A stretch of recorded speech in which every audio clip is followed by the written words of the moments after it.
You suffer because you keep trying to control things you can't. You obsess over what they said about you. You replay old failures like horror movies in our mind. You try to predict a future that doesn't exist yet. You try to rewrite the past as if pain undone equals peace. But it's not. I wasn't trying to destroy myself. I was trying to feel okay.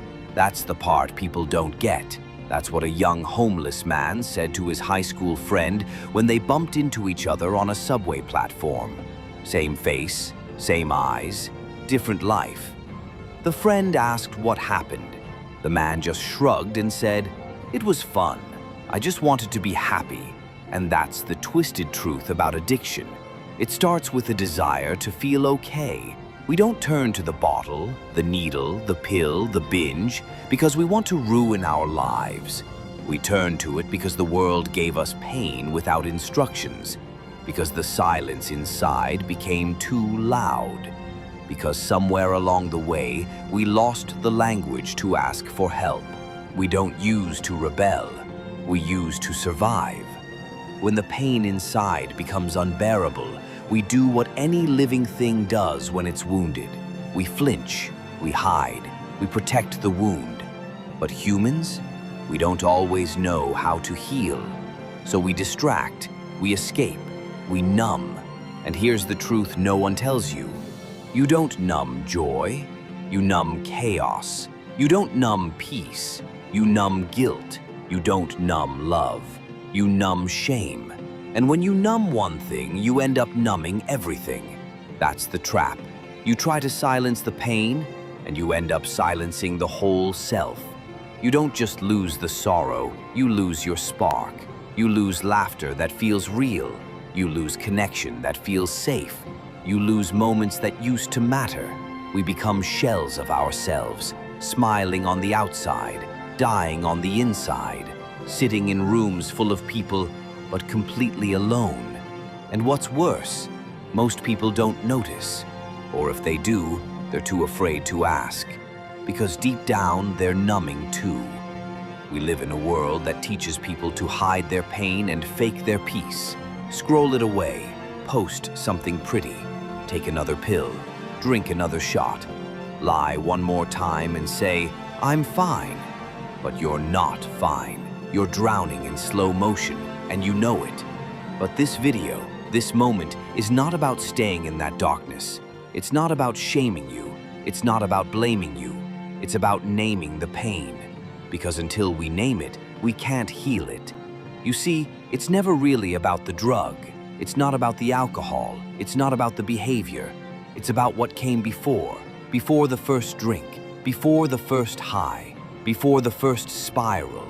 There was something else, something deeper, something quieter. Trauma, the abandonment, the rejection, the emotional neglect, the violence that was never processed, the loss that was never mourned, the guilt you were too young to carry, but somehow still carry. Nobody ever taught us what to do with that kind of pain.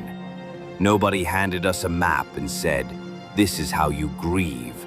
This is how you process shame. This is how you build boundaries and feel safe again." So, we improvised. We coped. We found ways to survive the day, even if it killed part of us to get through it. Some of us overachieved. Some of us disappeared. Some of us chased perfection. Some of us chose chaos just to feel something.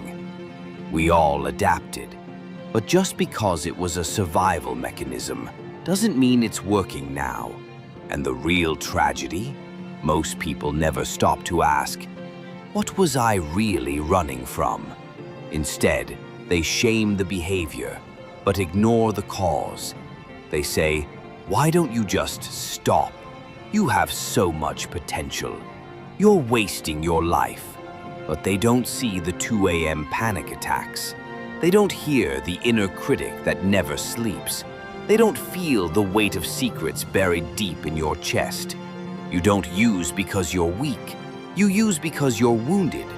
And here's the painful part. Nobody is coming to rescue you. The world isn't going to suddenly understand.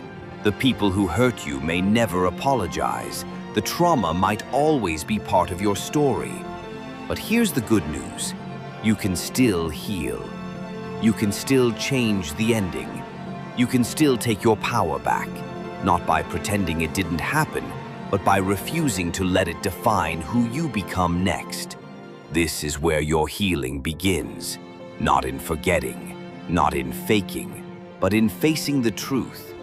You are not broken, you are burdened, and it's time to start unpacking that burden, piece by piece, about God on our side, with honesty, courage, and wisdom. This is what Stoicism teaches us, and that's what this video is about. You've already done the hardest thing. You're still here. Now you'll find out what's possible on the other side of pain. Let's get clear on something. People don't just wake up one morning and say, "I want to be an addict." No one dreams of that. No one scribbles that on a vision board. Addiction is not a choice, but it's progressive. A slow, silent slope that starts with something so small, so innocent, you barely even notice the shift. Maybe it starts with a drink to take the edge off, a smoke to silence the noise, a pill to finally sleep through the night. And then one day, something inside breaks open, not loudly, not dramatically, but quietly, like a whisper in the soul. I can't feel this anymore. That's the moment it starts. That's the seed. The drug is not the escape. It's the anesthesia. It's the numbing agent we use to stop feeling, not to feel good. Because let's be honest, we're not escaping the world, we're escaping ourselves. We're running from change, people we couldn't please, voices in our heads that sound like shame, failure, and regret. You see, addiction doesn't start in the substance. It starts in the suffering, in the silence after trauma, in the nights we cried ourselves to sleep, in the years we spent performing for love that never came, in the pressure to be perfect in a world that profits off our insecurities. We are fighting a silent war with trauma, depression, or anxiety. That's not a coincidence, that's not a side effect. That's a clue. We're not broken, we're bleeding. We are walking around with invisible wounds, expecting ourselves to run marathons, build businesses, raise families, smile in selfies, and chase dreams, all while slowly drowning. And what makes it worse? We live in a culture that says, shut up, smile, work harder, hustle more, don't let them see you weak. So what do we do when we're dying inside? We find ways to disappear. We escape through the bar, the bottle, the vape, the scrolling, the sex, the gambling, the workaholism we applaud as ambition. Even perfectionism, yes, that too, is just another drug. It's a high we chase to feel enough to silence the question in our heads, what's wrong with me? And yet, here's the truth. You can't change what you don't acknowledge. You can't heal what you keep numbing. You can't move forward while you're still hiding from your past. And this is where ancient wisdom meets modern pain. Because this isn't new. The Stoics, over 2,000 years ago, already understood something we're only now beginning to rediscover. If you are distressed by anything external, the pain is not due to the thing itself, but to your estimate of it. And this you have the power to revoke. Marcus Aurelius. They knew. Pain is inevitable, but suffering, continued suffering, that's often the result of resistance. The Stoics didn't numb. They faced, they signed discomfort, they leaned into the ache, not because they were stronger, but because they understood that pain is not the enemy, avoidance is. They believed healing begins when you stop running and say, this hurts, but I am still here. This memory breaks me, but it does not define me. This feeling is real, but it is not the whole story. And maybe that's where you need to start too. Not with solutions, but with honesty. Radical, unfiltered honesty. With the parts of you you've buried. The childhood pain you've locked away, the heartbreaks you minimized, the trauma you never gave a name. Because pretending it doesn't matter doesn't work. It festers, it grows, and eventually it demanded to be dealt with. Either through crisis or through choice. So what if this moment, right now, could be your choice? To stop numbing, to stop running, to pause and say, I deserve to feel again. I deserve to face this without shame. I deserve to heal. Because you do. Not because you're perfect. Not because you have it all together. But because you're human. And your pain matters. Your healing matters. Your story matters. The numbness, that's not you. That's the armor you put on to survive. But survival is not the end of the story. Recovery begins when you realize feeling again is not weakness. It's the beginning of freedom. So if you've been hiding behind a screen, a substance, a smile, you're not alone. But maybe today, just for a moment, put it down. Breathe, feel. You were not born to be numb. You were born to live. Marcus Aurelius once wrote, "You have power over your mind, not outside events. Realize this, and you will find strength." Let that sink in. Not power over your circumstances, not power over people, not power over the chaos around you, but power over your mind. That's the battlefield. That's the real fight. Because the Stoics weren't strangers to pain. They didn't live in safe, modern comfort. They lived through plagues, wars, exile, poverty, and betrayals that would break most of us today. They buried children. They lost everything. They were stripped of their status, slandered, punished, tortured. But they didn't numb their pain. They didn't drink it away. They didn't hide behind distractions. They sat with it. They faced it. They studied it. Because they believed suffering held wisdom. And that's where everything shifts. Because here's what they understood. Suffering isn't what happens to you. Suffering is how you respond to what happens to you. It's your relationship to pain that defines you, not the pain itself. Think about that. We all go through hardship. No one escapes it. But how you frame that pain, how you talk to yourself in the dark, how you show up when everything falls apart, that's where your power lies. Look at Epictetus, born into slavery, beaten, mocked, powerless in every external sense. But listen to his words. No man is free who is not master of himself. He didn't say, no man is free unless he owns land or unless he's rich or safe or celebrated. He said, master yourself. That's freedom. Because you can be poor and peaceful. You can be in pain and still present. You can be broken and still brave. That's what the Stoics knew. Trying to control what's outside of you is a trap. It's anxiety's fuel, it's depression's root. It's the beginning of burnout, bitterness, and emotional paralysis. You can't fix people. You can't rewrite the past. You can't guarantee what tomorrow brings. But you can control your thoughts, your attitude, your response. And that's enough. It has to be, because it's all you truly own. So what if we started again? Not by pretending the pain never happened, not by slapping fake positivity over deep wounds, but by facing it with wisdom. That's what Stoicism invites us into. Not the avoidance of emotion, but the discipline of perspective. To step back and say, this moment is hard, but it's not final. This pain is sharp, but it's shaping. You need the courage to sit with yourself long enough to remember the real battlefield is inside, and the real victory is mastering the mind. Let me tell you about someone we'll call Eli. Eli didn't fit the stereotype. He wasn't homeless. He wasn't stealing to survive. He wasn't nodding off on a street corner. Eli wore a tailored suit. He drove a black BMW with leather seats and Bluetooth everything.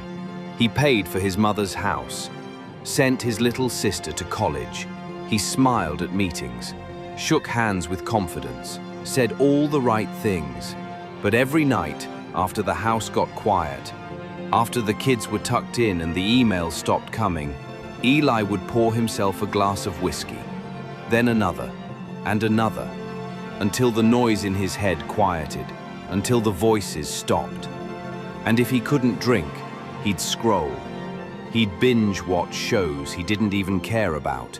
He'd swipe until he found someone to hook up with, someone who didn't ask questions, anything to not feel, anything to not be alone with his own thoughts. One day, at a colleague's dad's funeral, after years of shutting it up, he finally broke the silence. His voice shook. His hands trembled slightly, as if even saying the words might undo him.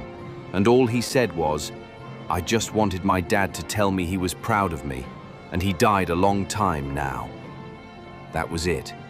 Nothing poetic, nothing dramatic, just the raw, unrehearsed confession of a man who had everything except peace. A grown man in his 30s, all respected, educated, well-dressed, crushed by a wound no one could see, a wound that had shaped every decision he made. That's what unspoken pain does. It festers, it mutates, it hides beneath our success, our ambition, our hustle. It leaks into our addictions. It shows up in the relationships we sabotage, the boundaries we don't set, the exhaustion we normalize. It becomes part of our identity. And yet, we're told, just get over it. That was years ago. You turned out fine. But here's the truth. What you don't deal with deals with you, in the dark, in the silence, in the patterns you don't understand but keep repeating. And the cruelest lie of all? That healing means forgetting. That to be okay, you have to move on and never look back. But Stoicism, real grounded Stoicism, doesn't teach denial. It doesn't teach erasure. It teaches integration. It teaches remembrance with clarity. Because healing doesn't come from pretending the wound never happened. Healing comes from seeing it clearly, without shame, without distortion. As the Stoic philosopher Seneca once said, "We suffer more in imagination than in reality." But when you've been through trauma, when you've been abandoned, rejected, abused, or neglected, your imagination isn't a playground. It becomes a torture chamber. You don't just remember what happened. You relive it over and over. You rehearse the pain as if keeping it close will protect you from ever feeling it again. You imagine failure before you even try. You expect abandonment in every relationship. You prepare for disappointment even on your best days. And that's why the mind must be retrained, not with denial and not with toxic positivity, but with truth, with radical honesty. The Stoics didn't say, "Ignore your pain." They said, "Understand it, master your mind, or it will master you." Marcus Aurelius faced war, betrayal, the death of his children, and yet he wrote, "You have power over your mind, not outside events. Realize this, and you will find strength." Not the power to erase the past, but the power to interpret it differently, to give it a new meaning, to choose how it shapes you. Eli didn't need another drink. He didn't need more sex or dopamine or distractions. He needed to be seen, to be heard, to say the one thing he'd never said out loud. "I just wanted someone to be proud of me." That's where the healing started. Not in pretending to be strong, but in admitting he was human, that he needed love, validation, affirmation, that he missed his dad, that he carried the weight of silence for decades. And when he said it, his colleague never laughed. He wasn't judged, because deep down, the colleague had an Eli of his own too inside them. Apart, they locked away, a need they buried because life told them it was weak. But Stoicism says something radically different. It says your power begins where your pretending ends. You want real strength? It's not in suppressing the pain. It's in facing it and still showing up with integrity. It's in feeling everything and still choosing not to be ruled by it. It's in telling the truth even when your voice shakes. Healing, real healing, is not about forgetting. It's about remembering correctly, looking at the wound and saying, yes, this happened, but it no longer defines me. Yes, I was hurt, but I choose to live with wisdom, not bitterness. Yes, I was abandoned, but I will not abandon myself. So, if you've been drinking to silence the thoughts, scrolling to escape the loneliness, performing for love you never got, you're not alone. You're not broken. You're carrying pain you were never taught how to hold. But now you have a choice: to stop escaping and start healing, to stop chasing numbness and start choosing truth. And like Eli, maybe that begins with the simplest, most honest words you've never said, not to impress anyone, but to finally be free. Stoicism doesn't ask you to deny your pain. It doesn't tell you to just get over it. It doesn't ask you to smile through the heartbreak or pretend the past didn't happen. What it does ask is something far more courageous: to meet your pain head on, to look it in the eye and say, yes, this happened, but I will decide what happens next. That's not denial. That's dominion. That's real strength. That's where your power lives, not in pretending everything is fine when it isn't, not in blaming the world, your parents, your partner, or your past, not in numbing it with substances, distractions, or the endless scroll of false relief, but in this moment, right here, right now, where you get to choose: do I run from this, or do I rise? Addiction says, run. Run from the pain. Run from the silence. Run from the mirror.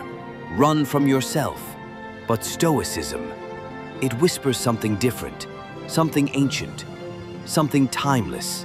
It says, stand still, breathe, choose. That moment, that pause between the urge and the action, that is where transformation begins. Not in some distant future, not when you finally get your life together, not when the world changes, but in the decision you make today, to stop reacting and start responding, to stop avoiding and start engaging, to stop letting life happen to you and start living on purpose. Because here's the truth: you are not your past. You are not your mistakes. You are not your diagnosis, your failures, or your darkest moment. You are your practice. Martyr, you are your philosophy. You are what you do next. And that's the difference between suffering and growth, between staying stuck and taking ownership. You see, a Stoic doesn't avoid the storm. They become anchored in it. They understand, this is painful, but it's not permanent. This is hard, but it's shaping me. This is not the end. It's the beginning of something new, if I let it be. And that mindset, that inner shift, it's not something you're born with. It's something you build daily. It's tensioned in layers in doing. You are real wide-eyed and doesn't come from being fixed. You're not broken. You don't need to be rescued. You need to be found. Found by yourself, by the version of you beneath the fear, beneath the guilt, beneath the addiction and the numbness and the overthinking. Found by the values you forgot you believed in. Found by the strength you didn't know was still inside you. Found by the meaning you were made to live for. Because without meaning, pain becomes suffering. We spiral, we self-destruct, we isolate, we hurt people we love, We numb ourselves so much that we can't feel anything at all. But with meaning, pain becomes fuel. It becomes purpose. It becomes a call to live differently. It becomes a fire, not to burn you, but to refine you. The Stoics knew this. They lived it. Marcus Aurelius lost 8 children and still ruled an empire with grace and discipline. Epictetus was born a slave and lived in physical pain most of his life, and yet taught generations how to master the mind. Seneca wrote about death while preparing to take his own life with dignity and courage. They didn't wait for perfect condition. They didn't run from reality. They showed us what it means to stand in pain and still live with virtue.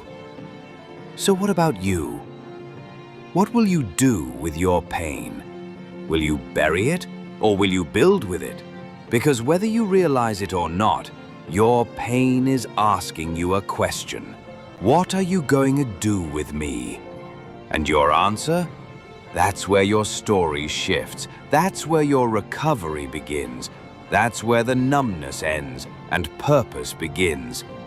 Not because everything is better, but because you are becoming better, more conscious, more deliberate, more you. So stop running, stop numbing, stop performing strength, and start practicing it. Right now, in the ordinary, in the uncomfortable. Because no matter how lost you feel, you are not beyond healing. You are not too far gone. You're just one decision away from beginning again. And that's what Stoicism teaches us, that even the worst day can become a doorway, that even the deepest wound can teach us how to live well. Not perfectly, but intentionally. Because pain will visit. That's life. But what you do with that pain, that's you. That's your story. That's your power. You're not alone. Let's just begin there, because sometimes that's all we really need to hear. You are not alone. In your pain, in your fear, in your silence. You were never meant to do this alone. You were not created to carry invisible battles on your shoulders while smiling for the world. You were not made to perform strength while breaking on the inside. You don't have to fake it anymore. You don't have to be perfect to be worthy. You don't need to have it all figured out to take your next step. There is a path. It's not flashy. It's not fast. It's not the kind of path that gets you applause. But it's real. It's grounded. And every single step you take forward, no matter how small, is a step back toward yourself. Back to your truth. Back to your integrity. Back to your quiet, unshakable core. Because somewhere along the line, you lost you. Not because you were weak, but because life got heavy. Because people failed you. Because trauma broke something sacred.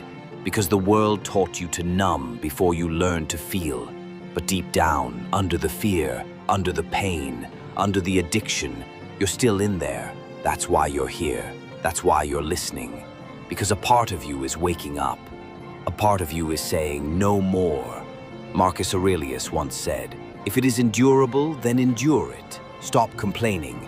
If it is unendurable, then stop. But what does that really mean? It means this. If the pain is bearable, carry it with grace. Don't whine. Don't let it make you bitter. Just carry it like the warrior you were born to be. But if the pain is unbearable, then stop. Stop doing the things that are breaking you. Stop carrying what isn't yours. Stop pretending you're okay when you're not. Stop performing and start transforming. You've endured. You've survived. Now it's time to heal. To transform that pain into purpose. To take the scars and turn them into stories of strength. To feel again, not because it's easy, but because numbness is killing your joy. And let me tell you something. If you've made it this far, really made it this far, then you're already on the path. You've taken the first step. You've stopped running long enough to listen. You've opened your heart just wide enough to let this in. And that matters. That is sacred. You could have clicked away. You could have numbed out, but you stayed. And that tells me something beautiful about you. You're ready. Not for perfection, not for applause, but for truth, for freedom, for real inner power. And in the next video, we're going deeper. We're walking into what I call Stoic power, the kind that doesn't depend on status, followers, or anyone's validation. We're stepping into the wisdom of Marcus Aurelius, not as history, but as a living guide. Because if he were sitting across from you right now, if he could see your pain, your fight, your courage, he wouldn't tell you to get over it. He wouldn't judge your scars. He'd tell you to rise. Not because the world needs a hero, but because you need to remember who you are. You were never meant to stay broken. You were meant to rise, to lead yourself out of the darkness, to become the kind of person your past self was desperate for. So if this speaks to you, subscribe, join the tribe. Not because we have all the answers, but because we're walking the same road. And if you know someone who's silently suffering, someone who's smiling on the outside but drowning on the inside, send this to them, not to fix them, but to remind them. You are not here to numb. You are here to feel. You are here to fight. And you are here to be free. And in case no one has told you lately, God sees you. I respect your journey. I believe in your healing. May God guide you. May He bless you. And may He heal you fully, deeply, and in His perfect timing. Your life isn't over. Your best chapters haven't been written yet. Let's write them together.